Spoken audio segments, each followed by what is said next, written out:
G'day guys, Socket here.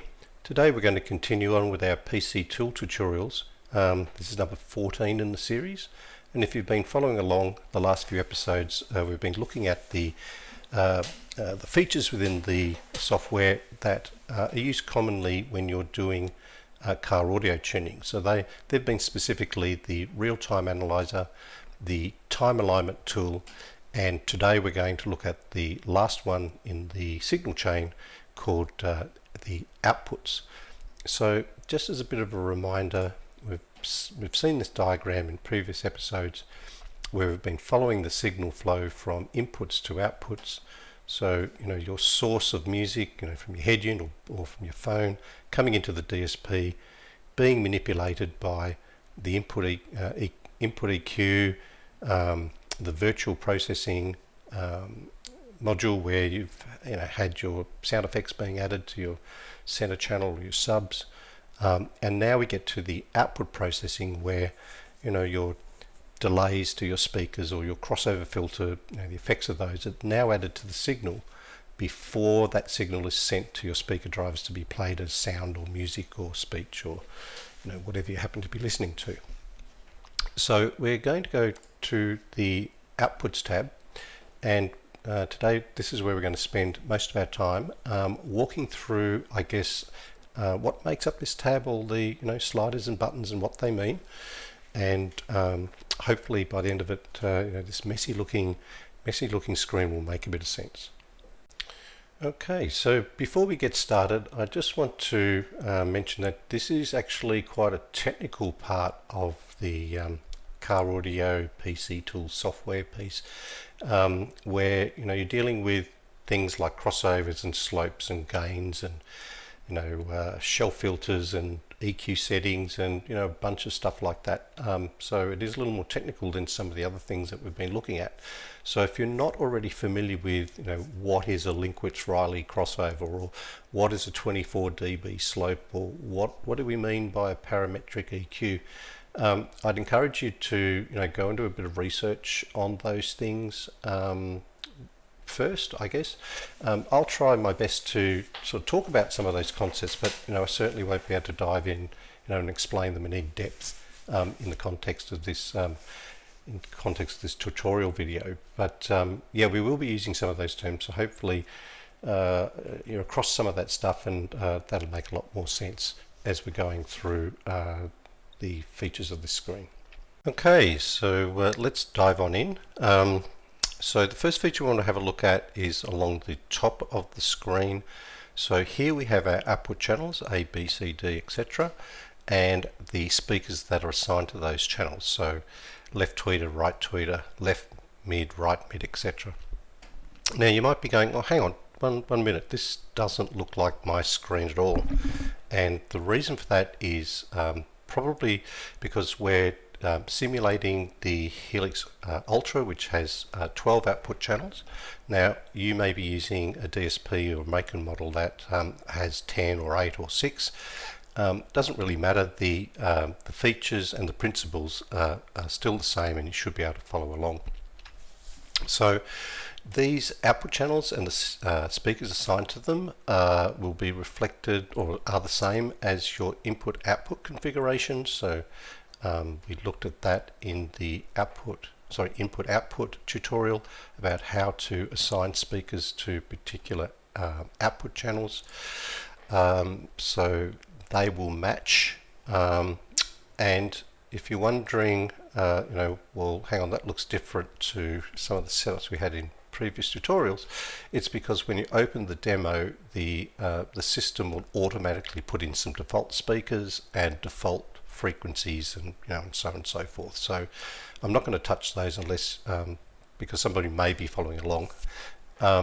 So the key feature of these buttons up here is to change the information in the display page, so this section of the screen here. So if I'm on the Output A tab, it is showing me all the information and settings associated with my front left tweeter.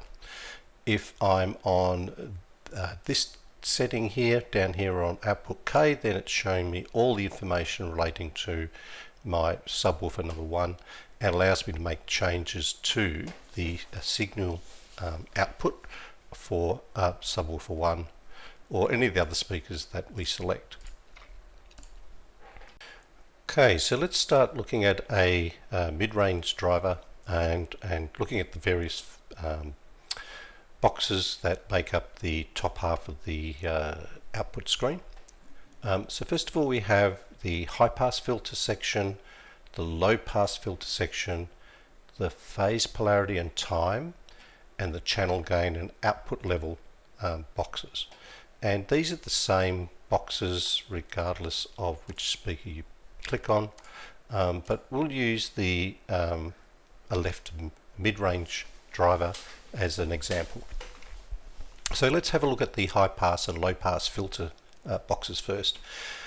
So first of all, a high pass filter is a filter that will basically allow any frequencies above a given frequency setting to pass through to the speaker, and a low pass filter does the opposite, where anything below a certain frequency will pass through to the speaker. So the combination of these two filters, a high pass and low pass, allows this frequency range to reach the your mid-range speaker driver. So the purpose of filters is to cut out or shape the response of the speaker to allow it to play a certain bandwidth, or protect it from being damaged. So if I'm a tweeter, I don't want it playing low frequencies because that's going to damage and ruin my speaker tweeter very quickly. So we set up a filter that only allows these frequencies to get through to the tweeters and keep it protected. So that's what a high pass and low pass filter is. And so in this section you have the ability to change the settings. So you have a number of sliders that you can use. So the first one is you can change the frequency of the filter by adjusting these sliders, or clicking on here and then typing in the actual frequency number that you want. So I might make that 4,500. And we often talk about this as setting crossovers, right? So I put in a 500 hertz crossover, and and so when I look at my mid bass here, and I'll just reduce that down a little bit like this. If I look at the mid bass compared to my mid in grey and the mid bass in pink, you can see that these two speakers cross over at about 500 hertz, and they're both playing this frequency range that is highlighted here.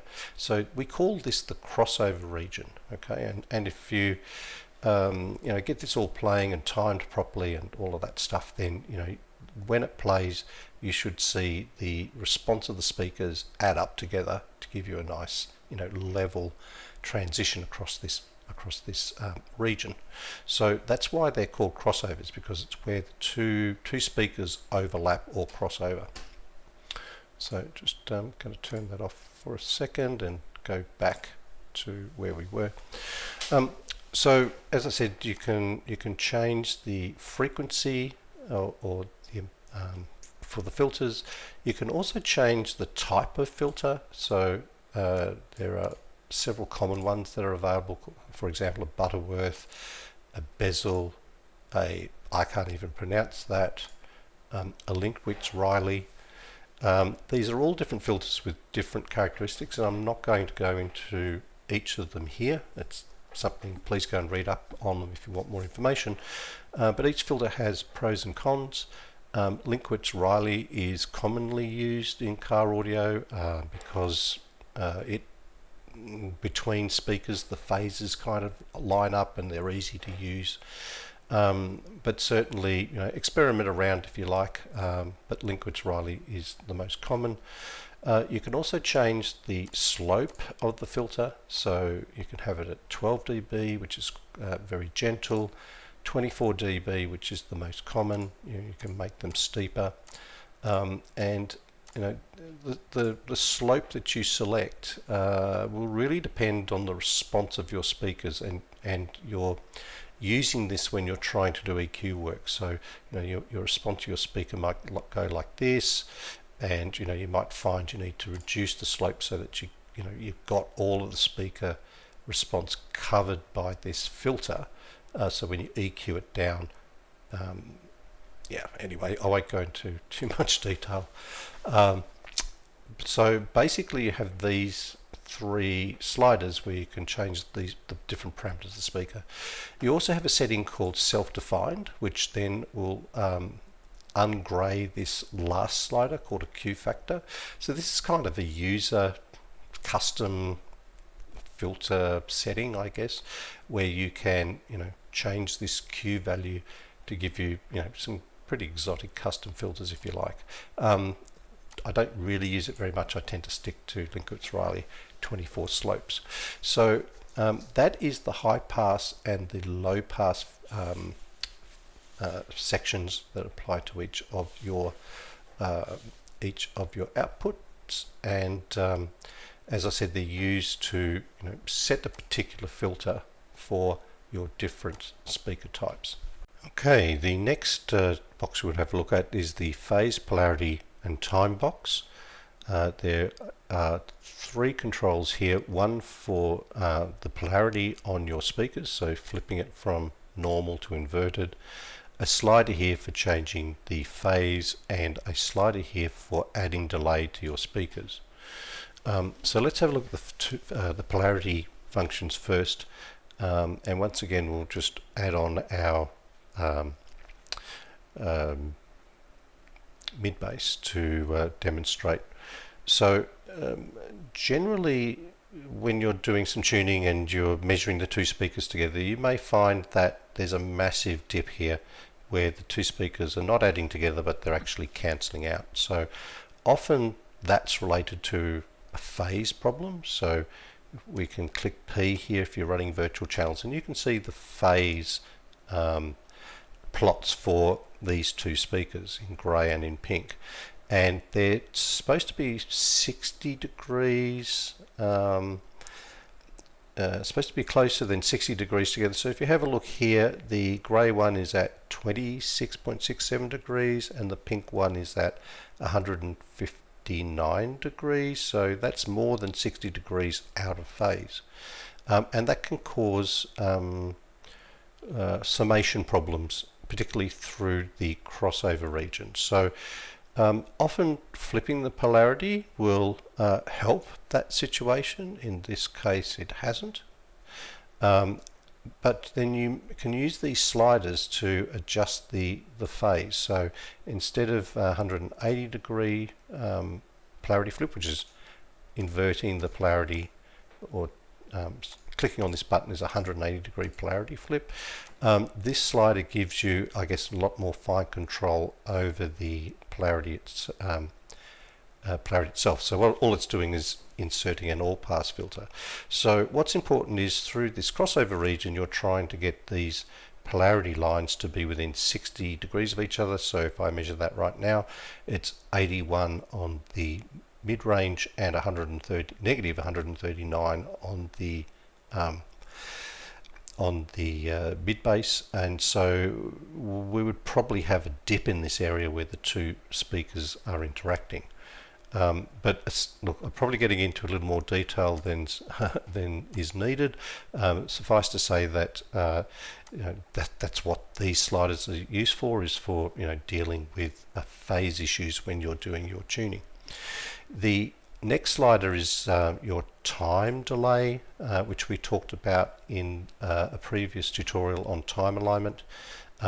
So you can add your time delay here, but it is generally when you're doing your time alignment, you're generally using this screen over here, and you might run your automatic time measurement tool, and it might set a bunch of time delays in there, blah blah blah. So for example, this is now set so that the speaker we were just looking at has 0.92 milliseconds worth of delay, and if I click over here there you can see it, 0.92 milliseconds of delay. So you can change your delay here, but it's probably better to do in the time alignment menu over here in this tab. Right, the next box we want to have a look at is the channel gain and output level box.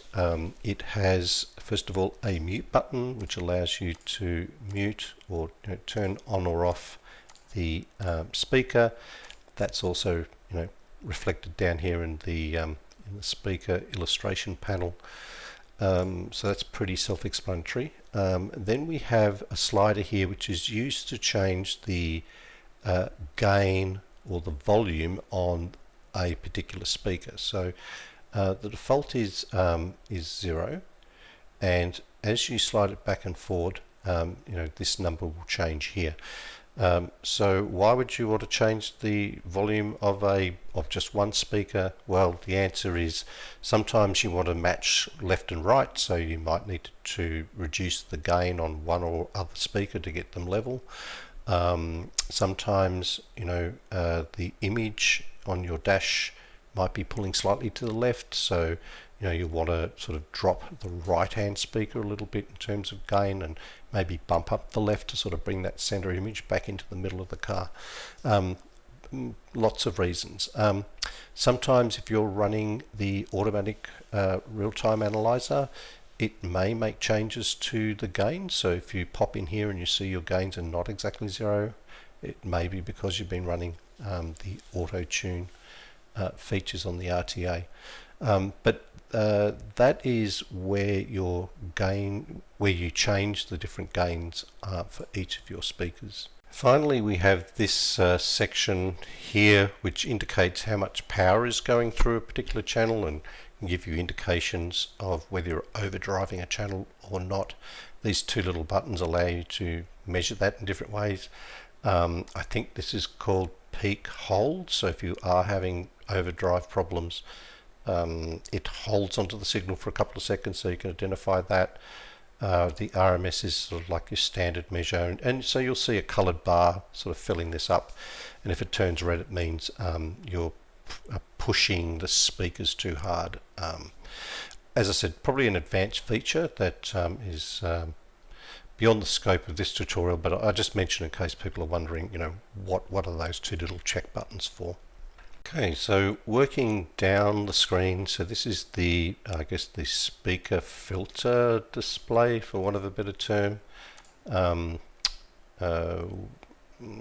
It basically displays how the summation of all your filters will affect your speaker. So, we already looked at how you can change the frequency on your high and low passes, to change that shape.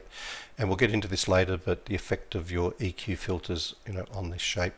There are a couple of buttons over here. One that changes the scale. So, default is 25 Hertz to 20,000. If you want to look beyond that, down to 10 and beyond the range of human hearing, you can change the scale, or you can change the vertical scale as well if you want to see what's sort of happening, much lower down than 25. You want to see what's happening with the with the slope. You can do that. The default's pretty useful. There's also this thing called a marker, so you can left click and mark different parts of your screen. I'm not sure why you would need to use that, but I assume it's a tool to so you can look at specific frequencies and the specific gain levels at a particular point on your curve. Anyway, it's there. It's a relatively new feature added to the software. If we move over to the right of the screen, this is another tab which displays all of your outputs and your corresponding speakers. So output A through to L, you can turn on or off the speakers from this display. You can right click on a speaker and turn it on and turn off all the other features. Outside of that, this A button allows you to display, the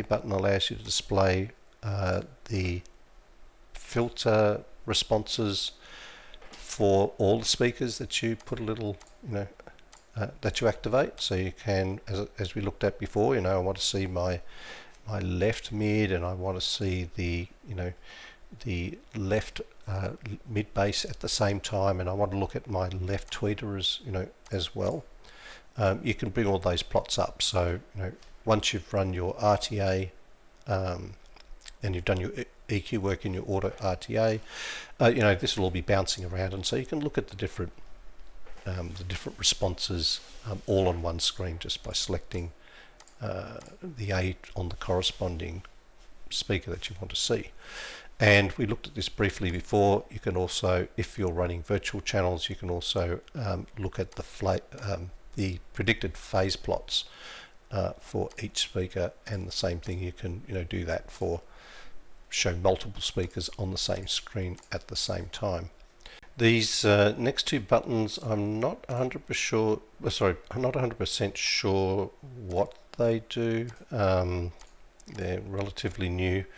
I assume there's something to do with displaying the response between two speakers, but yeah, I'll skip over those because not really familiar with them. So if we move down to the bottom section of the window, we now get into the EQ tool. So this, like the high pass and low pass filter, this is where we can affect the filters that are applied to a speaker. It ranges from, once again, the familiar 20 Hertz to 20,000 Hertz. I think you've got 31 bands, 32 bands, something like that, of EQ to use. If you've activated tone control, you won't have access to these first two bands because they're used for the tone control feature, so you'll only have 29, I think it is. When you're doing EQ work, if you've watched the RTA tutorial, you will know that the system is cutting and boosting different frequencies, to try to get you a nice smooth response. So when you play pink noise for this speaker with these settings, you'll end up with a nice smooth curve because you had some peaks up there that got cut and so on and so forth, right? So this is where this is where the automatic EQ settings are loaded to affect the shape of your filters. You can also come in here and you can say, oh geez, I got a little bump in my response at 2,500, so I'm just going to add a little bit to to that, to get rid of that whatever it is.